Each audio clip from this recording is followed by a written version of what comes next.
easy go.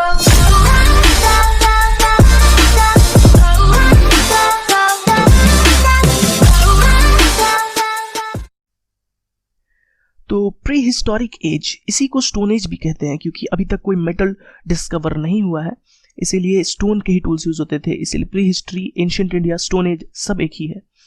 तो इस chapter में हम सबसे पहले क्या पढ़ेंगे? इस चैप्टर में सबसे पहले पढ़ेंगे जो डिवीजन ऑफ हिस्ट्री होता है बेस्ड ऑन रिटन रिकॉर्ड्स। तो रिटन रिकॉर्ड्स के हिसाब से हिस्ट्री को 3 हिस्सों में बांटा जाता है, वो पढ़ेंगे, और उन 3 हिस्सों में से एक हिस्सा होगा स्टोन एज।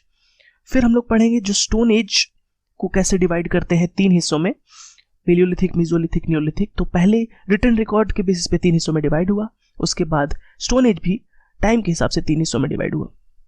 तो अब हम लोग पढ़ेंगे फिर important features of the 3 ages, यानी पेलियोलिथिक, मेसोलिथिक और नियोलिथिक इंपॉर्टेंट फीचर्स, और इंपॉर्टेंट साइट्स, यानी कुछ जो साइट्स डिस्कवर हुए हैं ये तीनों एज के, वो पढ़ेंगे हम लोग। और फाइनली हम लोग कुछ क्वेश्चंस पढ़ेंगे इन सब के बारे में। तो चलिए स्टार्ट करते हैं स्टोन एज। तो स्टोन एज के बारे में से पहले मैं आपको हिस्ट्री के बारे में बताता हूँ कि हम लोग जो हिस्ट्री पढ़ते हैं वो 3 हिस्सों में डिवाइडेड होता है। सबसे पहला होता है प्री हिस्ट्री, सेकंड जो होता है वो है प्रोटो हिस्ट्री, और थर्ड जो होता है वो होता है मॉडर्न हिस्ट्री, या फिर जिसे हम लोग सिर्फ हिस्टोरिक एरा या फिर हिस्ट्री बोलते हैं। तो प्री हिस्ट्री जो होता है, तो प्री हिस्ट्री में क्या होता है, कोई रिटन रिकॉर्ड्स नहीं है हमारे पास, यानी उस समय राइटिंग डेवलप नहीं हुई थी। तो और प्रोटो हिस्ट्री जो होता है उसमें रिटन रिकॉर्ड्स तो हैं पर वो डिसिफर्ड नहीं हुआ है, उसमें क्या लिखा है हमें नहीं पता। हड़प्पन सिविलाइजेशन इसका एक बहुत अच्छा एग्जांपल है। थर्ड जो आता है हड़प्पन सिविलाइजेशन के बाद, यानी वैदिक एज, और ये वो सब मॉडर्न हिस्ट्री में आते हैं क्योंकि वहाँ पे हमारे पास रिटन रिकॉर्ड्स हैं और साथ ही साथ वो डिसिफर्ड भी है, तो हम लोग जानते हैं उसमें क्या लिखा है। तो हम लोग जो पढ़ने जा रहे हैं इस चैप्टर में वो है प्री हिस्ट्री यानी स्टोन एज, यानी जिसमें हमारे पास कोई रिटन रिकॉर्ड्स नहीं है, वो पढ़ेंगे। तो इसे हम लोग स्टोन एज इसलिए भी बोलते हैं क्योंकि कोई मेटल भी डिस्कवर नहीं हुआ है, इसीलिए स्टोन टूल्स ही मेनली यूज होते थे। तो अब हम लोग स्टोन एज को डिवाइड करेंगे 3 हिस्सों में, जो कि पेलियोलिथिक, मेसोलिथिक और नियोलिथिक। और ये जो डिवीजन हुआ है ये टाइम के बेसिस पे हुआ है, कुछ ईयर्स में सबसे पुराना पेलियोलिथिक, फिर मेसोलिथिक, फिर नियोलिथिक। तो अब इसका हम लोग वर्ड्स को तोड़ के देखते हैं इसका मीनिंग क्या बनता है। तो पेलियो मीन्स ओल्ड, लिथिक यानी लिथोस मीन्स स्टोन, तो इसका मतलब सिंपल होता है ओल्ड स्टोन एज, क्योंकि ये सबसे पुराना है, सबसे ओल्ड, तो ओल्ड स्टोन एज होता है। फिर हम लोग आते हैं मेसोलिथिक में, तो मेसोलिथिक बना है मीजो और लिथिक से, यानी मिडल, और स्टोन यानी मिडल स्टोन एज। और जो नियोलिथिक एज है वो बना है न्यू, और लिथिक यानी स्टोन, तो न्यू स्टोन एज। तो ये सिंपल आप देख सकते हैं टाइम जोन से डिवाइडेड है, ओल्ड, मिडल और न्यू, तो टाइम से डिवाइडेड है हम लोग किए हैं स्टोन एज को।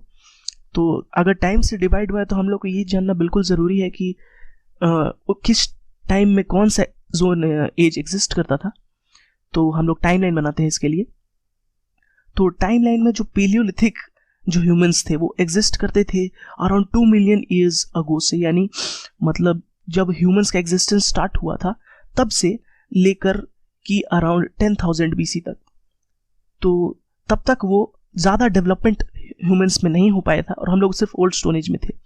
जो मेसोलिथिक एज है वो अराउंड सिर्फ 2000 साल के लिए रहा, यानी 10,000 BC से 8,000 BC तक। और 8,000 BC के आगे जो स्टोन एज एग्जिस्ट किया बिफोर हड़प्पन, वो नियोलिथिक में आता है। ठीक है, तो ये आप टाइम जोन समझ गए होंगे। तो ऐसा क्या हुआ 10,000 BC में कि एक सडन डेवलपमेंट हुआ फ्रॉम पेलियोलिथिक टू मेसोलिथिक? तो वो मैं बता देता हूँ कि जो डेवलपमेंट हुआ वो था एक क्लाइमेट चेंज, जिसके कारण थोड़ा क्लाइमेट में वार्मथ हुई। तो क्लाइमेट वार्म होने से क्या होता है, ग्रासलैंड्स डेवलप करते हैं। तो ग्रासलैंड डेवलप होने से क्या होगा, ग्रासलैंड डेवलप होंगे तो जो डोमेस्टिक एनिमल्स है, जो ग्रेजिंग एनिमल्स है, उनकी तादाद बढ़ेगी। तो उनकी तादाद बढ़ेंगे तो क्या होगा, इससे डोमेस्टिकेशन होगा। तो डोमेस्टिकेशन होगा तो थोड़ा सेटल्ड लाइफ होगा। तो यही डिफरेंस हुआ, क्रिएट किया जो 10,000 BC में, जिससे हम लोग पेलियोलिथिक से मेसोलिथिक में आ सके। हम लोग का सिविलाइजेशन में एक डेवलपमेंट आ चुका, और वो था क्लाइमेट का वार्म होना।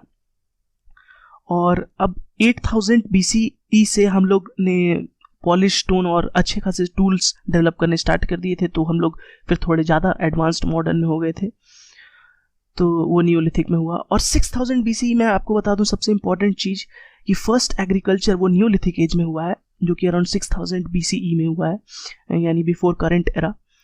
तो 6000 BCE में एग्रीकल्चर स्टार्ट हुआ, इंपॉर्टेंट है, ये याद रखिएगा। तो चलिए अब हम लोग पढ़ते हैं important features of the three ages, यानी तीनों में जो इंपॉर्टेंट फीचर्स थे, क्या डिस्टिंक्ट करता है तीनों को। तो सबसे पहले टूल्स, जो पेलियोलिथिक में था वो बहुत ही बड़े बड़े बिग रफ टूल्स था। आप देख सकते हैं कि इसमें कुछ खास नहीं है, एकदम बिल्कुल ब्लंट रफ टूल्स है, और यही यूज़ होता था पेलियोलिथिक एज में। अब आते हैं हम लोग मीजोलिथिक एज में। जो मीजोलिथिक एज में हम लोग माइक्रोलिथ्स यूज़ करते थे। तो ये माइक्रोलिथ्स मतलब क्या होता है, माइक्रो मीन स्मॉल और लिथो मीन स्टोन। तो ये बहुत ही स्मॉल स्टोन टूल्स यूज़ करते थे।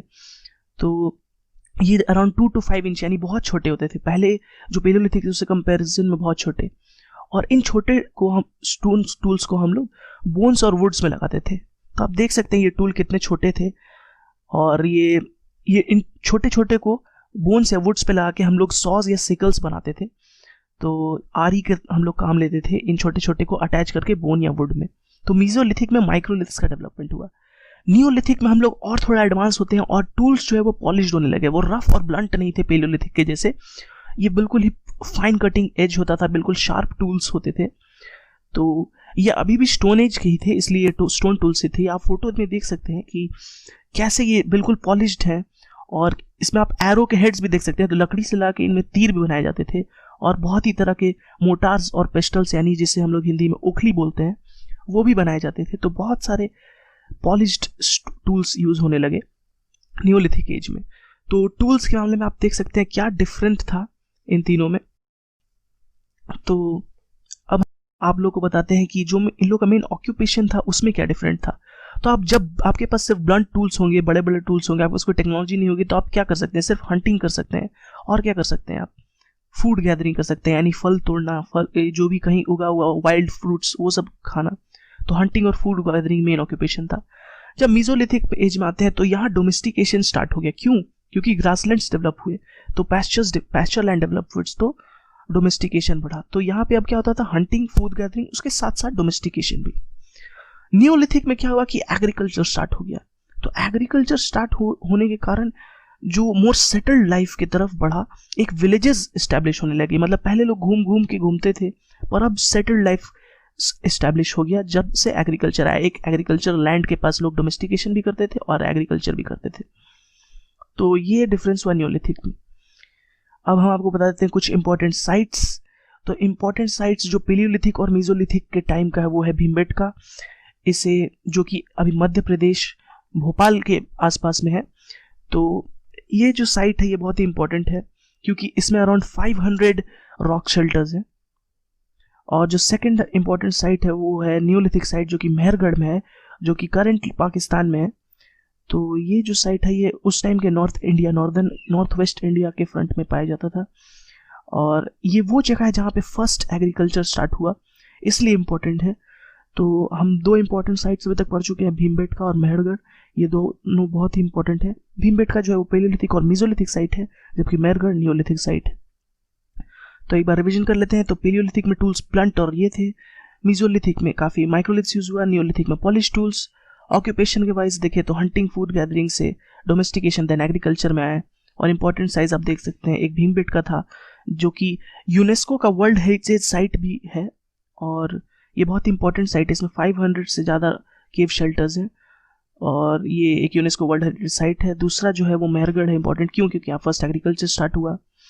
और एक और जो इंपॉर्टेंट चीज़ मीजोलिथिक के बारे में है वो तो आप जानते ही हैं कि माइक्रोलिथ्स जो है वो मीजोलिथिक के टाइम में डेवलप हुआ। तो अनदर इंपॉर्टेंट थिंग मैं आपको बता दूं ओसीपी के बारे में, यानी ओकर कलर्ड पॉटरी। तो जो ये नियोलिथिक टाइम है, इसी टाइम में व्हील का भी डिस्कवरी हुआ। तो व्हील से पॉटर्स व्हील डिस्कवर हुआ, जिसके कारण ओकर कलर्ड पॉटरी यानी ओसीपी हम लोग डेवलप करने स्टार्ट कर चुके थे नियोलिथिक एज में। तो नियोलिथिक में एग्रीकल्चरल, व्हील और साथ साथ ओसीपी भी डेवलप हुआ। तो हम लोग कैप्सूल को पढ़ लेते हैं जल्दी से। तो आप देख सकते हैं स्टोन एज में पेलियोलिथिक, मीजोलिथिक, नियोलिथिक है। पेलियोलिथिक मतलब ओल्ड स्टोन एज जिसमें बिग और रफ स्टोन थे। मीजोलिथिक में middle stone age, microliths use होते थे। नियोलिथिक में न्यू स्टोन एज यानी पॉलिश टूल यूज होते थे। भीमबेटका जो है वो सबसे इंपॉर्टेंट में पेलियोलिथिक और मीजोलिथिक साइट, इसमें 500 प्लस रॉक शेल्टर्स है, और ये यूनेस्को वर्ल्ड हेरिटेज साइट भी है। मेहरगढ़ जो है वो नियोलिथिक साइट है। एग्रीकल्चरल स्टार्टेड हियर, और एग्रीकल्चरल जो किस एज टाइम स्टार्ट हुआ, 6000 BC में। अब कुछ क्वेश्चंस पढ़ते हैं। तो सेटल्ड लाइफ स्टार्टेड कब हुआ, इन विच एज? तो आप जानते हैं सेटल्ड लाइफ एग्रीकल्चर के स्टार्ट हुआ होगा प्रोडक्शन ऑफ फूड के साथ, तो वो neolithic age will be the answer. Second question देखते हैं, food production started in which part of India? तो आप जानते हैं वो मेहरगढ़ है, जो कि होगा नॉर्थ वेस्ट इंडिया में, तो यानी इसका आंसर होगा north west India. Wheel was invented in which age? तो अब मैंने बताया ही नियोलिथिक एज में। Small tools were used in which age? तो स्मॉल टूल्स यानी माइक्रोलिथ्स, तो कंफ्यूज मत होइएगा, ये होगा mesolithic age. Polish tools were used in which age? तो पॉलिश टूल्स आप जानते हैं नियोलिथिक में स्टार्ट हुआ था। Where in India more than 500 dog shelters? तो ये तो बहुत ही सिंपल है, Bhimbetka will be the answer, कोई कंफ्यूजन की बात ही नहीं। तो इसी के साथ हम लोग का चैप्टर कंप्लीट होता है। प्लीज़ सब्सक्राइब करें हमारे चैनल को अगर आपका हमारे क्लास पसंद आया है, और आगे के वीडियोस देखना ना भूलिए ताकि हिस्ट्री का जो कंप्लीट सिलेबस है वो पूरा हो सके। And thank you for watching.